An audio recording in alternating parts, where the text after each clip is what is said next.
बिस्मिल्लाहिर्रहमानिर्रहीम। अस्सलाम वालेकुम स्टूडेंट्स। आज हम 6 क्लास की बुक तारीख़ मतलब हिस्ट्री इसके बारे में पढ़ेंगे। इसका यूनिट है हमारा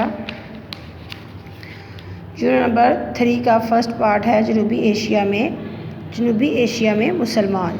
ठीक है, तो ये हम इसका पढ़ेंगे कि जनूबी एशिया में मुसलमानों ने क्या किरदार अदा किया है। जैसे सबसे पहले आप देखें बरसगीर में अरबों की आमद और फ़तह सिंध। तो जो अरबों का पेशा था वो तिजारत था। वह दुनिया के मुख्तलिफ़ इलाकों में आते थे जाते थे और मिस्र के इलाकों तक अपनी तिजारत करते थे। उनका लोगों के साथ आना जाना राब्ता था क्योंकि मुसलमान ताजर वहाँ पे ज़्यादातर आबाद थे श्रीलंका के साहल पर। ठीक है, सिंध पर हमले की वजूहात क्या थी कि जब गवर्नर साद बिन असलम को कत्ल कर दिया गया था 703 में, तो उसके लिए राजा जो जिसने कत्ल किया था वो राजा दहर के वहाँ उसने पनाह ले ली, जिसके मुतालबा हज्जाज बिन यूसुफ ने किया कि हमें इसका फ़ैसला चाहिए। तो उसने उसको मुस्तरद कर दिया, इनकार कर दिया कि उसका कोई हम नहीं दे सकते। दूसरी वजह यह थी कि जब एक जहाज़ तजारती सामान लेकर जा रहा था जो मतलब मोहम्मद बिन उसके लिए हज्जाज बिन यूसुफ के लिए था, तो उसने उसको रास्ते में चोरों ने डाकुओं ने उसको लूट लिया। तो उन्होंने जब कहा कि आप उनको कैदियों को सज़ा दें, उसकी और चोरों को माल वापस लेने को सख्त सज़ा दें डाकुओं को, तो राजा दहर ने उसके लिए भी उनसे इनकार कर दिया कि नहीं हम ऐसा नहीं कर सकते। जानबूझ गुस्से में आ गए तो उन्होंने अपने नौजवान दामाद और भतीजे मोहम्मद बिन कासिम को लश्कर देकर भेजा और उन्होंने इस तरह जाकर सिंध पर हमला कर दिया। सिंध की फ़तह कैसे हुई कि मोहम्मद बिन कासिम जब 712 में मुकरान के रास्ते तब्दील पहुँचा, मतलब ये क्या है कि जब वो सिंध में पहुँचे तो उन्होंने उनका मुहासरा कर लिया।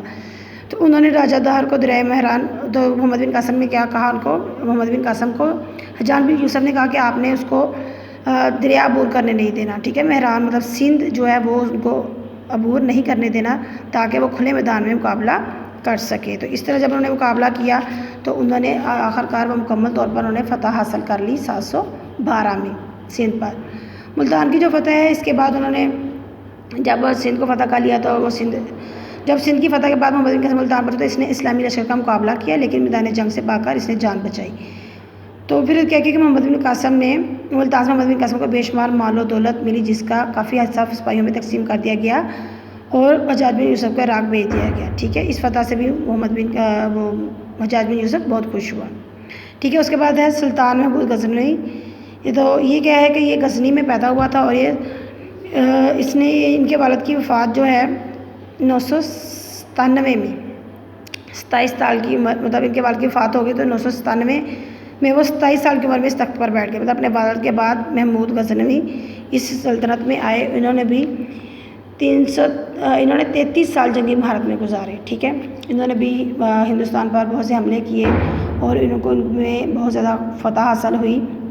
उन्होंने मतलब मुसलमानों के लिए बहुत से काम किए। जैसे उसके बाद है महमूद के दौर में उलूम व फ़नून की तरक्की। मतलब जो सुल्तान महमूद गज़नवी था उसको उलूम व फ़नून का वो बड़ा कदरदान था। उसे फ़ारसी की ज़ुबान की तरक्की के लिए काबिल कदर काम किया। उसने मदरसे बनवाए लोगों की फलाह बहबूद के लिए, शानदार उसने इमारत बनवाई जिसमें आलीशान मसाजिद भी उसने तमीर करवाई। ठीक है, उसके बाद गौरी ख़ानदान। जब महमूद गज़नवी का दौर ख़त्म हुआ तो उसके बाद गौरी ख़ानदान में कौन आया, सुल्तान शहाबुद्दीन मोहम्मद गौरी। ठीक है, इसका जो शुरू होता है सन कहाँ से, उसने गज़नवी ख़ानदान के ज़वाल के बाद 1177 में गौरी ख़ानदान हुक्मरान बना। ठीक है, इसमें गौरी ख़ानदान में कौन था, शहाबुद्दीन मोहम्मद गौरी। ये हिंदुस्तान में मुस्लिम हुकूमत का बानी जिसको कहा जाता है। ये अपने भाई की वफ़ात के बाद 1203 में तख्त नशीन हुआ। ठीक है, तो इनका ख़ानदान किसका था, गौर से था इनका ताल्लुक़। उसके बाद इन्होंने इनके मतलब फ़तहात क्या थी, फतूहात मतलब मुल्तान का मतलब 1175 में, पंजाब की 1187 में, सिंध 1178 में और सरहिंद 1191 में। उसके बाद कौन आ गई, ख़ानदान गुलामा। क्या है कि जब गौरी ख़ानदान के बाद मतलब इनकी कोई मतलब गौरी ख़ानदान की कोई सुल्तान मोहम्मद गौरी की कोई औलाद नहीं थी, तो उसने अपने ग़ुलामों को बहुत अपनी औलादों की तरह समझता था। तो उसके मतलब ग़ुलामों में से ही एक को उसने अपने सल्तनत की बागडोर दे दी, उससे इसलिए इसको कहते हैं दौरे ग़ुलामा। मतलब ग़ुलामों ने उनकी, उसमें ग़ुलाम में कौन था, सुल्तान कुतुबुद्दीन ऐबक। ठीक है, तो उसने किया, कुतुबुद्दीन ऐबक ने मतलब इसको अपना नायब मुकर्रर किया। ठीक है, ख़ुद गज़नवी वापस चला गया। तब क्या है, तराइन की तरक्की के बाद सुल्तान मोहम्मद गौरी ने ठीक है। मोहम्मद गौरी ने क्या किया, क्योंकि उनकी अपनी औलाद नहीं थी, उन्होंने किसको बना दिया अपना नायब, कुतुबुद्दीन ऐबक को, ठीक है। वो पहला मुसलमान बादशाह था जिसने दिल्ली और दारुल सल्तनत बनाया और हिंदुस्तान में बाकायदा हुक्मरानी, मुस्लिम हुक्मरानी का आगाज़ हुआ, ठीक है। कुतुबुद्दीन ऐबक एक मुदब्बर हुक्मरान था, ठीक है, और इसने भी बहुत ज़्यादा काम किया और इसकी वफ़ात जो है वो 1210 में हुई।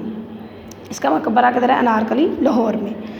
सुल्तान शमसुद्दीन अल्तमश, तो ये क्या है कि ये तुर्क नस्ल से ताल्लुक़ रखता था और कुतुबुद्दीन ऐबक का ग़ुलाम था, ठीक है। ये भी बहुत बहादुर और दलेर थे। इनके भाइयों ने इनकी हसद की वजह से इनको फ़रोख्त कर दिया था, जिसको कुतुबुद्दीन ऐबक ने ख़रीद लिया था और उसने अपनी बेटी से उसकी शादी कर दी थी, ठीक है। आगे रज़िया सुल्ताना है। रज़िया सुल्ताना जो है वो सुल्तान शमसुद्दीन की बेटी थी और ये सल्तनत सुल्तान सलातीन के अहद में रज़िया सुल्ताना पहली खतून थी जो तख्त पर बैठी, ठीक है जी। पहली खतून आई है जो तख्त पर थी और गैर मामूली सलाहियतों की मालिक थी और इन्होंने भी 1236 में दिल्ली के तख्त पर बिठाया गया इनको भी, ठीक है। ये अपने मतलब सुल्तान अल्तमश की वफ़ात के बाद मतलब ये बनी, ठीक है। इनको भी बहुत से मसाइल का सामना करना पड़ा, लोगों ने इनको मतलब बुरा भला कहा, तो इस तरह इनके भी जो थे इनका भाई जो था वो बहराम शाह जो है वो उसने हुक्मरान वो बना, ठीक है, उसने हुकूमत संभाल ली। सुल्तान नासिरुद्दीन महमूद का दौर क्या है कि सुल्तान नासिरुद्दीन महमूद मोहम्मद सुल्तान का छोटा बेटा था जो बंगाल का गवर्नर था।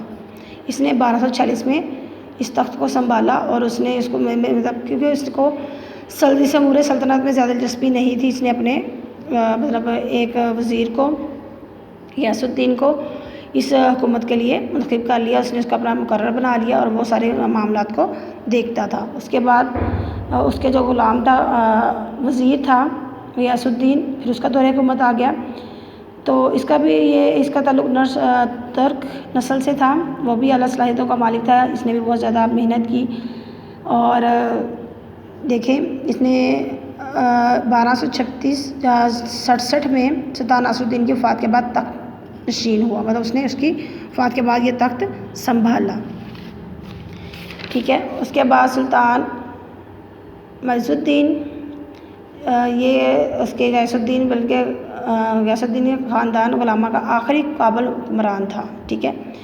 इसने क्या किया था, इसने 1236 में 1886 में इसकी वफ़ात के बाद सल्तनत ग़ुलामा इंतशार का शिकार होकर ज़वाल पज़ीर हो गई, ठीक है।